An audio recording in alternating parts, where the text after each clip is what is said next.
Hi friends, అందరికీ నమస్తే.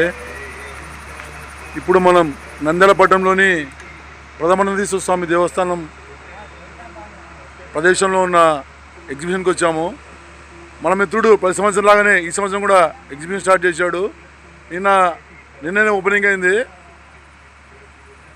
మన మంత్రి గారి అబ్బాయి ఫిరోజ్ గారు నిన్ననే ఓపెన్ చేశారు. చూడండి ఒకసారి ఎలా ఉందో.